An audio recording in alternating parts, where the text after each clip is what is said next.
আজকে বেসিক্যালি আমরা একটা বঙ্গানুবাদ করব। তো এই বঙ্গানুবাদটা বলি 2000 ডব্লিউবিসিএস 2010 এই সালে এটা এসছিল, মানে এটা পিওয়াই কিউ ধরতে পারো তোমরা যারা পিওয়াই কিউ প্র্যাকটিস করো, প্রিভিয়াস ইয়ার কোশ্চেন, সেরকম একটা কোশ্চেন। বাট এই বঙ্গানুবাদটা কিন্তু বর্তমান সময়ের জন্য খুব ইম্পর্টেন্ট। তো এরম একটা সোজা সাপটা বঙ্গানুবাদ দিলে তোমরা কি পারবে না? তোমরা নিশ্চয়ই লিখে আসতে পারবে। বাট সেই সমস্যাটার জায়গাটা বারবার আমি ইন্ডিকেশন করার চেষ্টা করছি, সেটা হচ্ছে লিখবে তো সবাই, কিন্তু নাম্বারের ফারাকটা তাহলে কোথায় হবে, কোথায় তফাৎটা তৈরি হবে? তো দেখো, এর ভিতরে যাওয়ার আগে আমি একবার পুরো বঙ্গানুবাদ মানে পুরো ট্রান্সলেশনটা বা প্যাসেজটা পড়ি, তোমরা একটু শুনে আসো। কি বলছে? In the Swaraj based on non violence, Gandhiji says, under quotation কি বলছে, no one should suffer for want of food and clothing.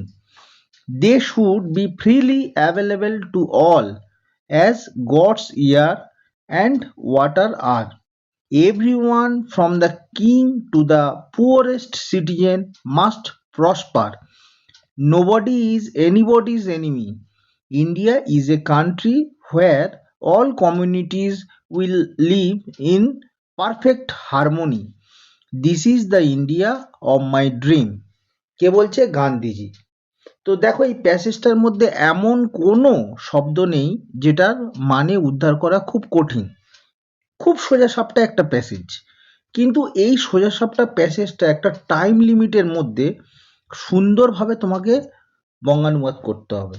এখন ব্যাপার হচ্ছে, যেহেতু ওই বললাম মার্কসের সেগ্রিগেশনের ব্যাপারটা আছে, যে তুমিও করে আসবে একরকম, আরেকজন করে আসবে আরেক রকম, বাট সেখানে তো দুজনের মধ্যে কিছু একটা তো তফাৎ হবে, সেই কারণেই না মার্কসের ডিফারেন্সটা আসবে। তো সেই কিছু একটা তফাৎ তোমাকে করতে হবে, যেটা 90,000-এর মধ্যে তোমাকে আলাদা করে সিলেকশন প্রসেসের দিকে এগিয়ে নিয়ে যাবে। তো চলো শুরু করা যাক। তো পুরো বঙ্গানুবাদটা কিন্তু আমরা পার্ট ওয়াইজ করব, মানে একটা করে পুরো সেন্টেন্স ধরবো এবং তার বঙ্গানুবাদ করার চেষ্টা করব। তো কি আছে, প্রথম স্ট্যান্ডাটা পড়ি, দেখো। In the Swaraj based on non violence, Gandhiji says no one should suffer for want of food and clothing. তুমি তোমার মতো সহজ সরল ভাষায় লিখে আসতেই পারো, তোমাকে কেউ বাধা সৃষ্টি করছে না, কিন্তু মনে রাখতে হবে তোমার লেখা যেন আর 10জন ক্যান্ডিডেটের থেকে আলাদা হয়, তবেই তোমার সিলেকশনটা হবে।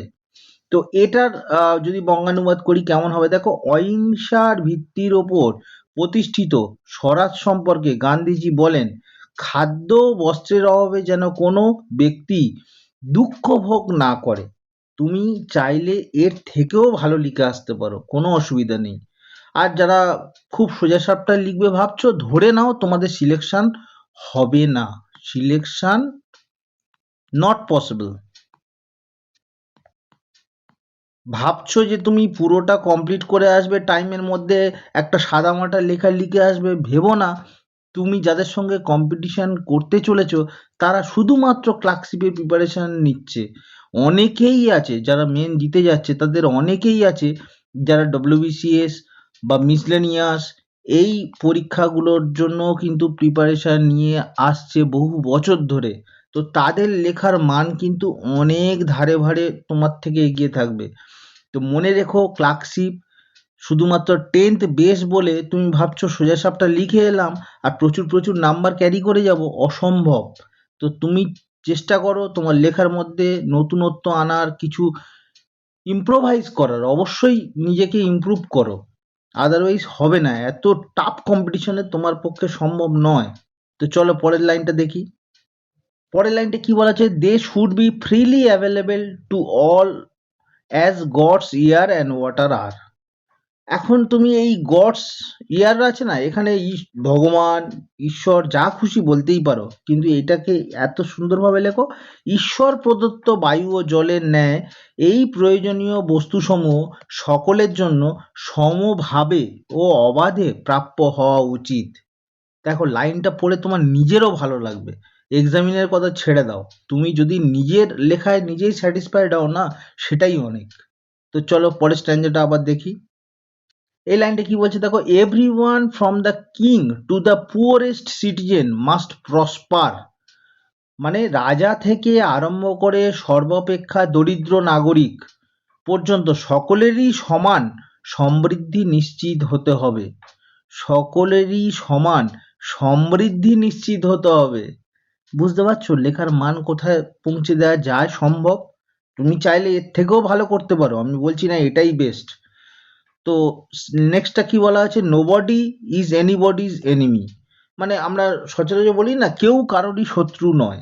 তো এখানে দেখো যেহেতু একটা আন্ডার কোটেশনে গান্ধীজি এই কথাটাকে বলছেন, তাহলে এইটাই বলতে হবে যে সেখানে, মানে সেখানে এখানে দেয়া না থাকলেও তোমাকে ভাবের অর্থ প্রকাশ করতে গেলে এটাকে মেনশন করতে হবে যে সেখানে কেউ কারোর শত্রু হবে না।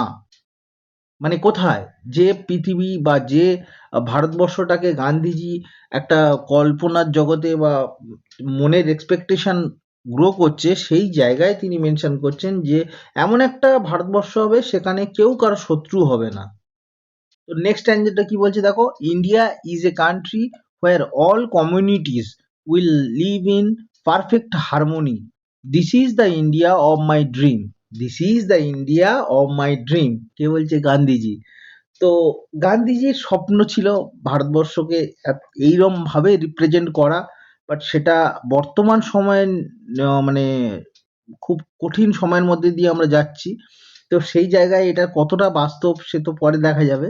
তো চলো আমরা আপাতত যে পড়ার মধ্যে আছি সেটাতে ফিরি। তো ভারতবর্ষ এমন একটা দেশ রূপে গড়ে উঠবে সেখানে যেখানে সকল সম্প্রদায় পারস্পরিক সৌহার্দ্য ও সম্প্রীতির সঙ্গে সহাবস্থান করবে।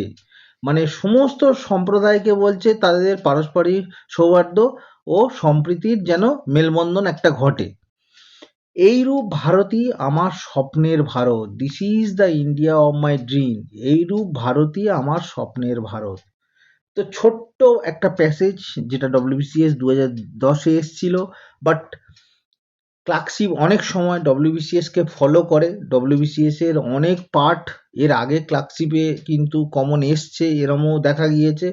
তো এটা একটা বর্তমান সময়ের জন্য খুব একটা ইম্পর্টেন্ট টপিক বা প্যাসেজ বলতে পারো তোমরা। তো চেষ্টা করো এইরকম ভাবে লেখার। দেখো এইটা যে আসবে এক্স্যাক্টলি তার তো কোনো গ্যারান্টি নেই, বাট আমি চেষ্টা করছি যেটা তোমাদের বোঝানোর, যে আর 10 জনের থেকে তোমার লেখা আলাদা হতে হবে, আদারওয়াইজ তোমার সিলেকশন হবে না। তুমি সাদামাটা লেখা দিয়ে কখনোই বাগ মারতে পারবে না। বাগ মারতে গেলে তোমার বন্দুকেরই দরকার। তো চলো, দ্যাটস ইট। খুব ভালো করে পড়াশোনা করো, সময় খুব কম। আর কৌস্তব সরকার স্যার একটা খুব সুন্দর তোমাদের জন্য ক্লাস নিয়ে আসছে, সেটা হচ্ছে ডু অ্যান্ড ডোন্টস। মানে পরীক্ষার ঠিক আগে কি করবে আর কি করবে না, কি করা উচিত নয়, জাস্ট পরীক্ষার 2-3 দিন আগে থেকে যেগুলোকে তোমার ফলো করতে হবে সেই ক্লাস কৌস্তব সরকার স্যার নিয়ে আসছে। তো তোমরা আপাতত পড়াশোনা করো, আর ওই ভিডিওটা অবশ্যই করে পরীক্ষার আগে কিন্তু তোমরা দেখে যেও। চলো টাটা, ভালো থেকো সবাই।